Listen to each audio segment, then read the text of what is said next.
ये कहानी एक ऐसी माँ की है जिसके बहू बेटे उनकी इज्जत नहीं करते थे। कुछ दिनों बाद उनके घर में पोते का जन्मदिन था। घर मेहमानों से भरा हुआ था। पूरे घर में पकवानों की खुशबू आ रही थी। लोग हंसी मजाक कर रहे थे। वह अपने कमरे में बैठी हुई थी। खाने की खुशबू से उन्हें बहुत भूख लग रही थी। उनका जी ललचाने लगा था। ये पार्टी भी कोई छोटी मोटी नहीं थी, क्योंकि उनका बेटा हरीश बहुत बड़ा अफसर था। उसने कई मेहमानों को बुलाया था, या यूं भी कह सकते हैं कि अपने दोस्तों और पत्नी के मायके वालों को ही बुलाया गया था। उनके माँ के परिवार से किसी को नहीं बुलाया गया था। बहू ने सास को बोला वह अपने कमरे में रहे। अगर गलती से सास बाहर आ भी जाए तो बहू को अच्छा नहीं लगता था। बाहर आ जाने से पूरा घर फैल जाता था। शायद उसके इस चमकीले घर में सास ही अकेली वस्तु थी। तभी अचानक दरवाज़ा खुला। उनकी बहू रेखा कमरे में आई। उसके हाथ में पैकेट था। पैकेट देते हुए कहा, माँ इसमें साड़ी है, बदल लेना और ढंग से तैयार हो जाना। कमरे में कोई आए तो हाँ या ना का जवाब देना। तभी सास बोली, बहू मुझे बहुत भूख लगी है, कुछ खाने को दे। सुबह सिर्फ एक कटोरी दलिया खाया था। रेखा ने उन्हें घूरकर ऐसे देखा जैसे सास कोई बहुत बड़ी चीज़ मांग रही हो। फिर वह कमरे के बाहर चली गई। थोड़ी देर बाद घर में काम करने वाली बाई आई और एक थाली में एक रोटी, थोड़ी सी सब्जी और दाल थी। देते हुए बोली, माँ जी अभी यही खा लो, अभी पकवान बन रहे हैं।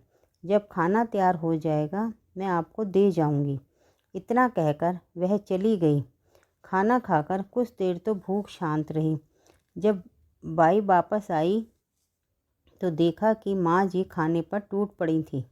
यह देखकर उसकी आंखों में आंसू आ गए और सोचने लगी, कोई कह सकता है कि इतने बड़े अफसर की माँ है, जिनकी सब इज्जत करते हैं और लाखों के हिसाब से पैसा कमा रहे हैं, लेकिन माँ के लिए टाइम नहीं है, कभी साथ बैठकर खाना नहीं खाते। इससे अच्छा तो हम हैं जो मेहनत मजदूरी करके रात का भोजन सब साथ मिलकर करते हैं। सास ने पैकेट से साड़ी निकाली।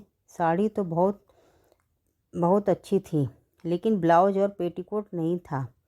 यह बहुत खुश हुई कि मेरे बच्चों ने पहली बार मेरे लिए साड़ी खरीदी। थोड़ी देर बाद सारे मेहमान बाहर इकट्ठे हो गए, क्योंकि केक काटने का वक्त हो गया था। तभी उनका पोता वंश आ गया। हरीश के किसी एक दोस्त ने बोला, आंटी जी को बुला लो, वह तो घर में ही हैं, उन्हें बुला लो, अच्छा लगेगा, उनके ही पोते का जन्मदिन है। तभी रेखा बोली, माँ जी की तबीयत ठीक नहीं है, वह अपने कमरे में आराम कर रही हैं। उन्होंने ही मना किया है कि मुझे परेशान मत करना, वरना हमारा तो बहुत मन था उन्हीं के हाथों से केक कटवाने का। फिर सभी मेहमान केक काटने के बाद खाने पीने में लग गए। तभी उनकी बाई एक प्लेट में माँ जी के लिए खाना लगाया तो रेखा ने पूछा, यह प्लेट लेकर तो कहाँ जा रही है? मैं सब माँ जी के लिए लेकर जा रही हूँ। माँ जी को बहुत भूख लग रही होगी, उन्होंने एक ही रोटी खाई है। रेखा ने कहा, उनके लिए एक रोटी ही काफ़ी है, उनकी उम्र हो गई है, उनका पेट भर गया होगा। यह प्लेट छोड़ और मेहमानों को दे, खाने में कुछ चाहिए हो तो दे दे। बहू बेटे अपने दोस्तों और मेहमानों में बिजी हो गए। माँ जी को खाने के लिए किसी ने नहीं पूछा। रात के 11 बज गए तो माँ जी की भूख के मारे हालत ख़राब थी। अब उनसे बिल्कुल बर्दाश्त नहीं हो रहा था। पार्टी अभी भी चल रही थी, लेकिन जब भूख बर्दाश्त नहीं हुई तो वह अपने कमरे से बाहर आ गई। उन्हें देखकर हरीश का मूड खराब हो गया और अपनी पत्नी रेखा को डांटते हुए बोला, ये माँ बाहर क्या कर रही हैं? इन्हें मेरी इज्जत का बिल्कुल ख्याल नहीं है, इन्हें अंदर लेकर जाओ। तभी रेखा जल्दी से माँ जी के पास गई और उनका हाथ खींचते हुए बोली, माँ जी आपकी तबीयत खराब है, आप अंदर चलिए। लेकिन माँ तो भूख से तड़प रही थी। सबके सामने चिल्लाकर बोली, बहू मुझे बहुत तेज़ भूख लग रही है, मुझे खाना दे। उनकी बातें सुनकर सभी लोग हैरानी से देखने लगे और आपस में बातें करते हुए बोल रहे थे, कि इतने बड़े अफसर की माँ अभी तक भूखी है। तभी रेखा सास को ज़बरदस्ती कमरे में ले गई और पलंग पर बुरी तरह से धकेल दिया और बोली, आपको शर्म नहीं आती अपनी बेटी की इज्जत उछालते हुए? आप लोगों को यह बताना चाहती हैं कि हम आपको खाना नहीं देते, आपको भूखा रखते हैं? तभी बाई को बोला कि माँ जी के लिए खाना लगा कर दे। बाई जल्दी से खाना लेकर माँ जी के पास गई तो देखा माँ जी तो रो रही थी।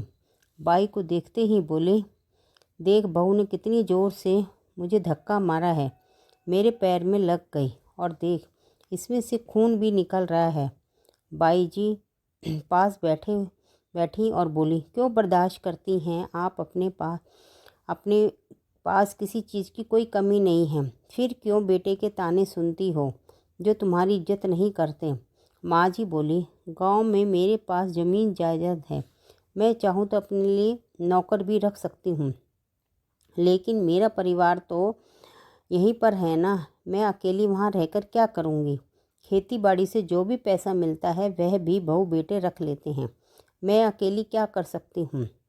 तभी बाई बोली, माँ जी आप पति के बिना बेटे को इतना बड़ा अफसर बना सकती हो और पूरी ज़मीन जायदाद भी संभाल सकती हो, तो आपके इतने बुरे दिन भी नहीं आए कि आप अपनी रोटी के लिए बहू बेटों के ऊपर मोहताज हो जाओ। तभी बाई को रेखा ने आवाज़ लगाई, वह चली गई, लेकिन माँ जी ने खाना नहीं खाया। वे काफ़ी देर तक आंखों में आंसू लिए खाने की प्लेट को देख रही थी। उन्हें भूख तो लग रही थी, लेकिन जिस तरह से बहू ने व्यवहार किया था उनका बिल्कुल भी मन नहीं कर रहा था। तभी पार्टी ख़त्म होने के बाद रेखा और हरीश माँ के कमरे में आए तो देखा माँ ने खाना नहीं खाया था और चिल्लाते हुए बोले, क्या ज़रूरत थी बाहर आने की? मेरी इज्जत का बिल्कुल ख्याल नहीं, मुफ्त की रोटियां मिल रही हैं, इसकी कदर नहीं। अगर ऐसा ही चला रहा तो आपको गांव भेज देंगे। तभी रेखा बोली, मुझे नहीं रहना माँ जी के साथ, इन्हें गांव भेज दो। अगले दिन माँ को गांव भेज दिया। गांव आने के बाद माँ जी ने वकील को बुलाकर अपनी ज़मीन जायदाद से हरीश को बेदखल कर दिया।